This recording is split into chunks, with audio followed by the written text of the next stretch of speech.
నమస్తే. శ్రీ గురుభ్యో నమః. శ్రీమాత్రే నమః. ఆదిత్యాయ చ సోమాయ మంగళాయ బుధాయ గురు శుక్ర శనిభ్యే రాహవే కేతవే నమః. జపాకుస్మ సంకాశం కాశ్యపేయం మహాధృతిం తమౌర్యం సర్వపాపగ్నం ప్రణతోస్మి దివాకరం. గ్రహరాజు అయినటువంటి రవిరాజుకు నమస్కరిస్తూ మాస ఫలితాలు. ప్రతి మాసం కూడా మారుతున్నటువంటి గ్రహాలకు అనుగుణంగా మాస ఫలితాలు మారుతూ ఉంటాయి.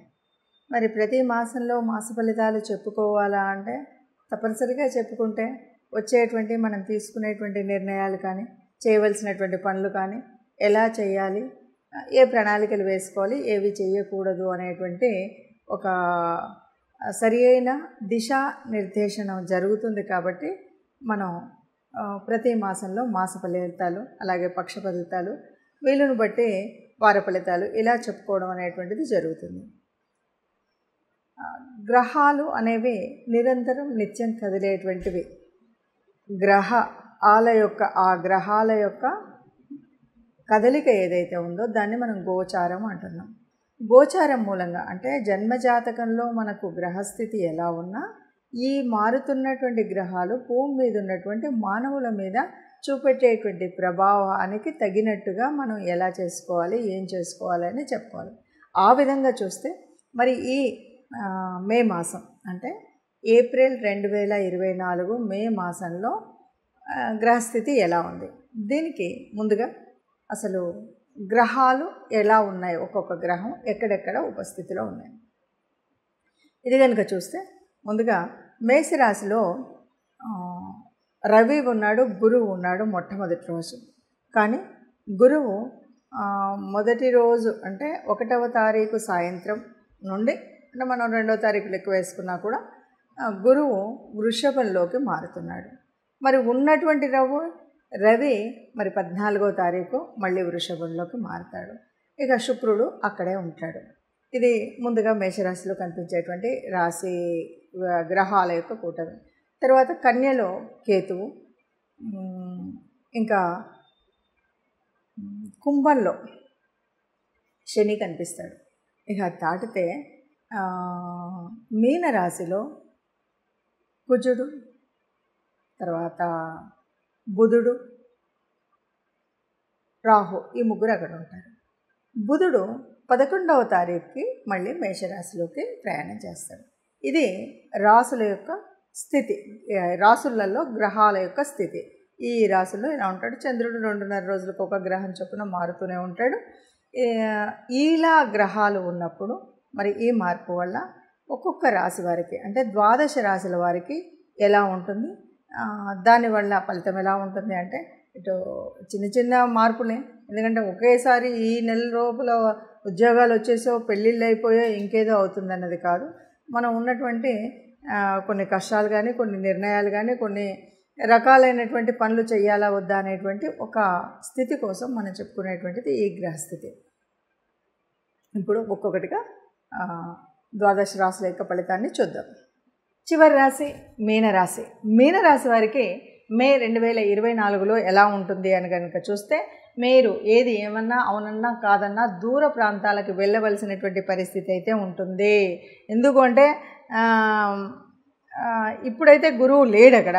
గురుబలం లేకపోయినప్పటికి కూడా అద్భుతమైనటువంటి మాట్లాడే శక్తి అయితే ఉంటుంది, వాగ్ధోరణి ఉంటుంది. మీ వాక్ చాతుర్యంతో 10 మందిని మీ వైపు తిప్పుకోగలుగుతారు. చక్కటి వాక్చాతుర్యం వస్తుంది.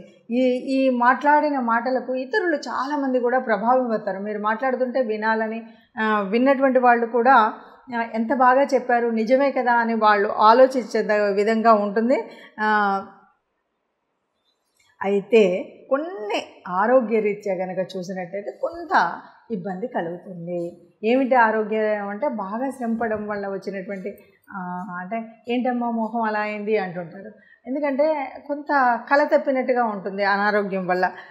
అలాగే కొద్దిగా ఆ కళ తప్పినటువంటి ముఖం ఉండడమే కాదు, కొంత అనారోగ్యం వల్ల ధనం ఖర్చు చేయవలసినటువంటి పరిస్థితి కూడా ఉంటుంది. ఇలా అనగానే ఇదేదో అయిపోతుంది, నాకేదో వస్తుంది, ఇక మొత్తం డబ్బంతా ఖర్చు పెట్టాల్సిన పరిస్థితి అనేటువంటి బెంగ పెట్టుకోవాల్సినటువంటి పరిస్థితి అయితే లేదు. ఎప్పుడైనా సరే మానసికంగా, శారీరకంగా మనం గట్టిగా ఒక సంకల్ప బలంతో ఉన్నప్పుడు దేన్నైనా జయాన్ని పొందగలుగుతాం, ఏదాన్నైనా సాధించగలుగుతాం. అది ఆరోగ్యమే అవ్వచ్చు, ఆర్థిక పరంగా అవ్వచ్చు. దీనికి కావాల్సింది ఒకటే, క్రమశిక్షణ. క్రమశిక్షణతో పాటు అప్పుడప్పుడు కర్మ చాలకుండా ఉన్నటువంటి పరిస్థితుల్లో కొద్దిగా ప్రశాంతతగా, కొద్దిగా సమన్వయంతో ముందుకు వెళ్ళినట్టయితే ఏ కష్టం ఉండకుండా.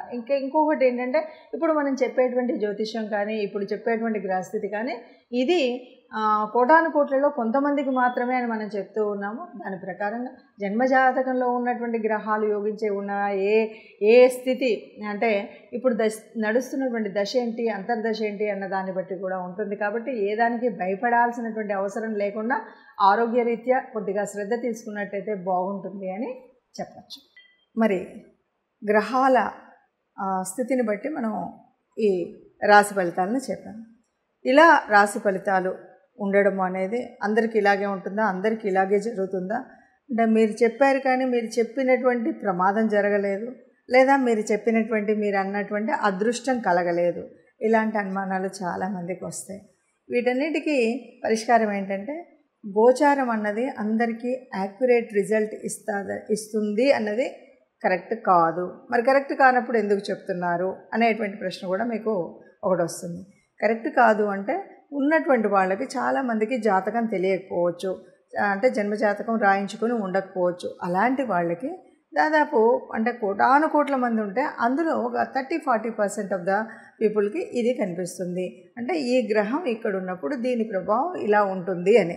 ఎప్పుడు ఈ జన్మజాతకంలో ఉన్నటువంటి గ్రహాలు పూర్తిగా మంచి చేసే విధంగా ఉన్నాయా, యోగించే ఉన్నాయా, యోగించని ఉన్నాయా అన్న దాన్ని బట్టి ఉంటాయి. అంటే గ్రహాల స్థితి, యుతి, వాటి యొక్క దృష్టి, ఇవన్నీ కూడా ఇప్పుడు మారుతున్నటువంటి గ్రహాలే కాదు, జన్మజాతక కుండలిలో ఉన్నటువంటి ఆ దృష్టిని బట్టి, ఆ యుతిని బట్టి, ఆ యోగించే గ్రహాలను బట్టి ఉంటుంది. వీటితో పాటు దశ, అంతర్దశలు, జరుగుతున్నటువంటి దశలేంటి, అంతర్దశలేంటి, ఇవి ఇప్పుడు మనకు యోగించేవా కావా, వీటన్నింటిని బట్టి ఫలితం ఉంటుంది. కాబట్టి సహజంగా ఏదైనా సరే పూర్తి మనకు జీవితంలో ఎలా ఉంటుంది అని తెలుసుకోవాలి. లేదు ఈ నెలలో ఒక చిన్న పని చేయాలి, చిన్నది ఆరంభించాలి అంటే ఇలా చూస్తే సరిపోతుంది.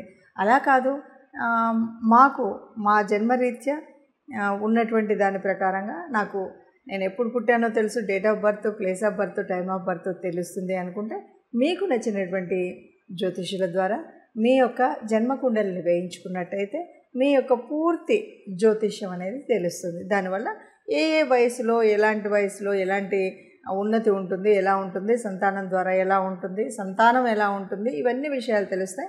అలాగే ఫైనాన్షియల్గా కానీ, ఉద్యోగరీత్యా కానీ, వచ్చేటువంటి భార్య ద్వారా కానీ, ఇవన్నీ కూడా మనకు పూర్తిగా మీ జన్మజాతకంలో మీకున్నటువంటి అంటే మీరు పుట్టిన సమయం ఇవన్నీ పూర్తిగా తెలిసినట్టయితే మీకు తెలిసినటువంటి జ్యోతిష్యుల ద్వారా ఇది పూర్తిగా మీరు సమన్వయం చేసుకున్నట్టయితే సరిగ్గా ఉంటుంది అని చెప్పవచ్చు.